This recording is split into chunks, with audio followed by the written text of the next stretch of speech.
ओम नमो भगवते वासुदेवाय नमः। आप सभी को परिवर्तनी एकादशी की हार्दिक शुभकामनाएं। भक्तों, 3 सितंबर 2025 परिवर्तनी एकादशी के दिन पूजा पाठ व्रत भले ही मत करना, लेकिन साल की सबसे बड़ी एकादशी पर ये एक गुप्त चीज बिना किसी को बताए चुपचाप जरूर खा लेना। खाने मात्र से ही आपके जीवन में चल रही समस्त परेशानियों से छुटकारा मिल जाएगा।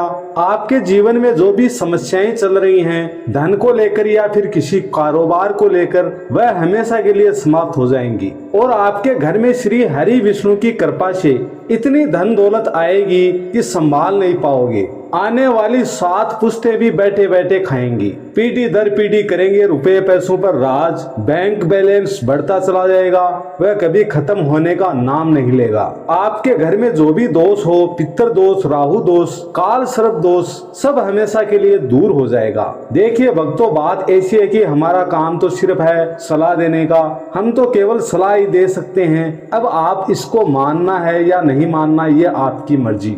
लेकिन भक्तों, हम तो यही कहें कि अगर मान लोगे तो आपका बेड़ा पार हो जाएगा। भक्तों, 3 सितंबर को पड़ने वाली एकादशी यूं कहें कि परिवर्तनी एकादशी बहुत ही विशेष और फलदायी मानी जाती है, क्योंकि इस दिन व्रत और पूजा करने के साथ साथ ये एक गुप्त चीज खाने मात्र से जीवन में चल रही समस्त परेशानियों से छुटकारा मिल जाता है। भक्तों, परिवर्तनी एकादशी के महत्व के बारे में बात करें तो परिवर्तनी एकादशी का व्रत बहुत ही खास माना जाता है, क्योंकि इस दिन भगवान विष्णु योग निद्रा में करवट बदलते हैं। इस दिन अगर कोई श्रद्धा भाव से इसे करता है तो उसकी सभी इच्छाएं पूरी होती हैं। खासकर जिनकी संतान प्राप्ति, वैवाहिक सुख और धन संपत्ति की इच्छाएं हैं, उनके लिए यह दिन बहुत ही लाभकारी है। इस व्रत से व्यक्ति अपने जीवन के पापों से मुक्ति पा सकता है। ठीक उसी तरह परिवर्तनी एकादशी के दिन ये चीज खाने से जीवन में सुख, शांति और समृद्धि आती है। आपकी समस्त मनोकामनाएं पूर्ण होती हैं। वैसे तो परिवर्तनी एकादशी का व्रत फलाहार करके रखा जाता है, लेकिन अगर परिवर्तनी एकादशी की रात एक विशेष चीज खा लेते हैं तो आपके घर में धन संपदा इतनी बढ़ जाएगी कि वह कभी समाप्त नहीं होगी। यह उपाय बहुत ही सरल और चमत्कारी है, जिसे अपने जीवन में जरूर लागू करना चाहिए। भक्तों, पूज्य गुरुजी ने अभी अभी विष्णु सहस्त्र नाम की कथा में बताया कि आने वाली परिवर्तनी एकादशी के दिन जिन लोगों के घर में ये 3 चीजें खाई या बनाई जाती हैं, उनके घर में पूरे साल होती है धन दौलत की वर्षा। जी हाँ दोस्तों, ये इस बार की परिवर्तनी एकादशी पूरे के पूरे 100 वर्षों के बाद दुर्लभ संयोग में पड़ने जा रही है। तो ऐसे में इस एकादशी का महत्व हिंदू धर्म के लोगों के लिए और भी बढ़ जाता है। पूज्य गुरुजी ने कहा है कि परिवर्तनी एकादशी के दिन भले ही पूजा पाठ ध्यान ना करना, लेकिन ये एक गुप्त चीज जरूर खा लेना। भगवान विष्णु जी और माता लक्ष्मी जी के आशीर्वाद से आपके घर में इतना पैसा आएगा कि संभाल नहीं पाओगे। लेकिन परिवर्तनी एकादशी के दिन एक छोटी सी चीज जरूर खा लेना। दोस्तों, पंचांग के अनुसार ये एकादशी तिथि 3 सितंबर की प्रातः 3:53 पर आरंभ होकर 4 सितंबर की प्रातः 4:21 पर समाप्त होगी। इसलिए व्रत और पूजा 3 सितंबर को ही की जाएगी। पूजा मुहूर्त अभिजीत मुहूर्त जो सबसे श्रेष्ठ माना जाता है, वह इस दिन सुबह 7:35 से 9:10 तक रहेगा। इस समय में श्री विष्णु की आराधना अति शुभ मानी जाती है। व्रत का पारण 4 सितंबर को दोपहर 1:36 से शाम 4:07 तक किया जा सकता है।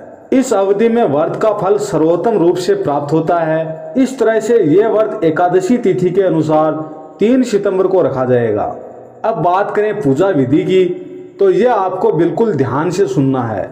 परिवर्तनी एकादशी, जिसे पद्मा या जल झूलनी एकादशी भी कहा जाता है, भाद्रपद मास के शुक्ल पक्ष की एकादशी तिथि को मनाई जाती है।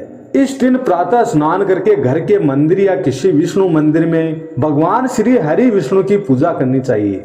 पूजा से पहले व्रती को संकल्प लेकर दिन भर व्रत रखना होता है। इसके बाद भगवान विष्णु की मूर्ति या चित्र को गंगा जल से शुद्ध कर पीला वस्त्र अर्पित करें। फिर चंदन, पुष्प, तुलसी दल, धूप, दीप नैवेद्य अर्पित करें। विशेष रूप से तुलसी के पत्ते भगवान विष्णु को अर्पित करना अत्यंत शुभ माना जाता है। दिन भर भगवान का ध्यान और नमो भगवते वासुदेवाय मंत्र का जाप करें।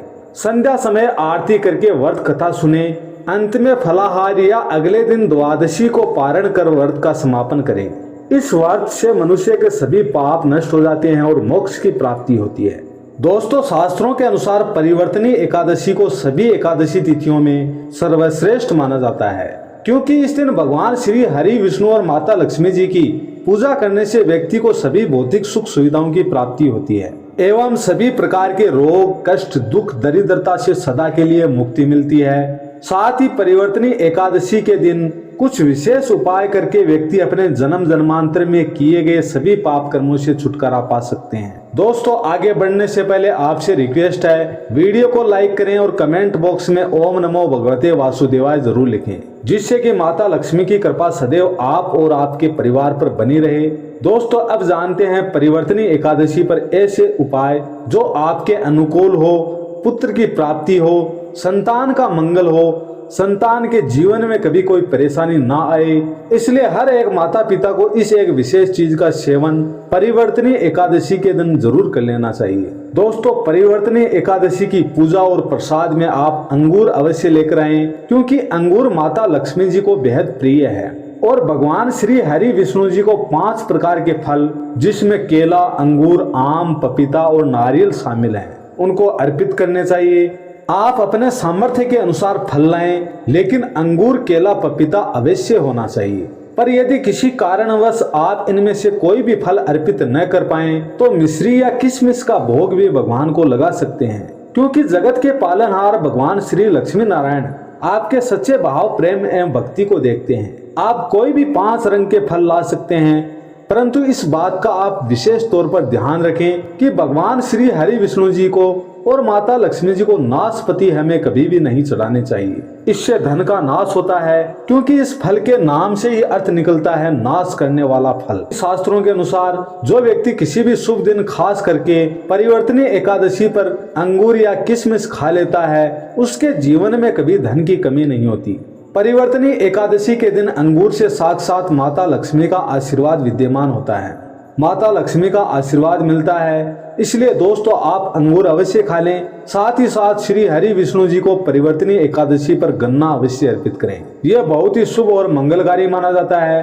पर यदि आपको इस समय गन्ना ना मिले, तो आप गुड़ और चने की दाल का भोग भी श्री भगवान श्री हरि, विष्णु को अर्पित कर सकते हैं। साथ ही साथ यदि गन्ना व गुड़ इस दिन आप खा लेते हैं, तो आपके जीवन में कभी भी धन की कमी नहीं हो सकती। परिवर्तनी एकादशी के दिन माता लक्ष्मी को 5 रंग की मिठाइयां अवश्य अर्पित करें। साथ ही इस दिन माता लक्ष्मी को मखाने जरूर चढ़ाने चाहिए। जिस तरह माँ लक्ष्मी की उत्पत्ति समुद्र से हुई थी, उसी तरह मखाने की उत्पत्ति भी जल से हुई थी। मखाने भी कमल के पौधे से मिलते हैं। धर्मशास्त्रों के अनुसार कमल के फूल और मखाने को बहुत ही शुभ माना जाता है। आमतौर पर मखाने की खीर बनाकर श्री लक्ष्मी नारायण को अर्पित करने से घर में धन धान्य के भंडार भरे रहते हैं। परिवर्तनी एकादशी की पूजा में भगवान गणेश जी को जो भी व्यक्ति दुर्वा घास अर्पित करता है, तो उसे कोई भी गरीब नहीं बना सकता। ऐसा व्यक्ति स्वयं ही धनी हो जाता है। इस दिन प्रसाद के रूप में दुर्वा घास अवश्य लाना चाहिए और पूरे परिवार को खिलाएं। भगवान गणेश की कृपा हमेशा आपके परिवार पर बनी रहे। जो व्यक्ति परिवर्तनी एकादशी के दिन माता लक्ष्मी को खीर अर्पित करता है, उसकी कुंडली के सभी ग्रह नक्षत्र उसके अनुकूल हो जाते हैं। उसे धनी होने से कोई भी रोक नहीं सकता। माता रानी को अर्पित करके प्रसाद स्वरूप में पूरे परिवार को यह जरूर खिलाएं। इससे बंद किस्मत के द्वार खुल जाते हैं। परिवर्तनी एकादशी के दिन आपको चावल भी नहीं खाने चाहिए। आप उसकी जगह साबूदाने की खीर या मखाने की खीर भगवान को अर्पित करें। ये बात आपको हमेशा ध्यान में रखनी है। बाकी दिनों में चावल या लहसुन प्याज खा सकते हैं, लेकिन परिवर्तनी एकादशी पर लहसुन प्याज का कोई भी खाना मत खाना। छोटे बच्चे अक्सर गलतियां कर देते हैं। अक्सर बाजार से डिब्बाबंद खाना खा लेते हैं या कुरकुरे खा लेते हैं जिनमें लहसुन प्याज होता है। इसलिए कम से कम परिवर्तनी एकादशी के दिन इन चीजों से दूर रहना चाहिए। दोस्तों, भगवान हरि, विष्णु का आशीर्वाद पाने के लिए इस दिन पीली चीज घर में अवश्य बनानी चाहिए, जैसे कड़ी पकोड़ा, पीला हलवा अवश्य बनाना चाहिए, क्योंकि इस दिन पीला रंग स्वर्ण माना गया है, सोने चांदी के समान माना गया है, जिसे हम पीताम्बरी भी कहते हैं। इसलिए आप खुद भी इस दिन पीले वस्त्र धारण करें। इससे आपको भगवान श्री हरि, विष्णु का विशेष आशीर्वाद प्राप्त होता है। परिवर्तनी एकादशी तिथि को हमें किसी से भी कर्ज नहीं लेना चाहिए। यदि हम परिवर्तनी एकादशी के दिन किसी से कर्ज लेते हैं, तो पूरे साल भर हमें कर्ज के तले डूबे रहना पड़ता है। दोस्तों, इस दिन हमें गाय की पूजा भी जरूर करनी चाहिए। जिस घर में गाय होती है उस घर से स्वयं वस्तुतः दोष हमेशा के लिए समाप्त हो जाते हैं, क्योंकि गाय को माता लक्ष्मी का ही रूप माना गया है। गाय के शरीर में 33 करोड़ देवी देवताओं का वास होता है, इसलिए कोशिश करें रोजाना ताजी रोटी बनाकर गाय को खिलाएं। अगर रोटी किसी कारणवश न दे पाए तो उसे अगले दिन ना दें, क्योंकि ये बासी मानी जाती है। गाय को हमेशा ताजा और साफ खाना ही देना चाहिए। इसके अलावा घर में कोई फल या सब्जी सड़ जाए तो उसे गाय को देने से बचना चाहिए। इससे घर की सुख समृद्धि में कमी आती है। गाय को खुश रखने के लिए आप आटे की 11 लोइयां बनाकर उनके ऊपर हल्दी लगा सकते हैं। ऐसा करने से आपके सारे काम आसान होंगे और जीवन में सुख समृद्धि आएगी। गाय के चरणों को स्पर्श करें, इससे आपके सभी दुख दूर हो सकते हैं। अगर संभव हो तो गाय की 7 बार परिक्रमा भी करें। यह आपके जीवन में सफलता और खुशियों का संचार करेगा। गाय को रोटी के साथ हल्दी या थोड़ा घी भी डाल सकते हैं, जिससे आपके जीवन में सुख फलों की प्राप्ति होगी। तो दोस्तों, आज की वीडियो अच्छी लगी हो तो वीडियो को लाइक करें। चैनल पर नए हैं तो चैनल को सब्सक्राइब जरूर कर लें, ताकि आने वाली वीडियो का नोटिफिकेशन आपको मिल सके। ओम नमो भगवते वासुदेवाय नमः। धन्यवाद।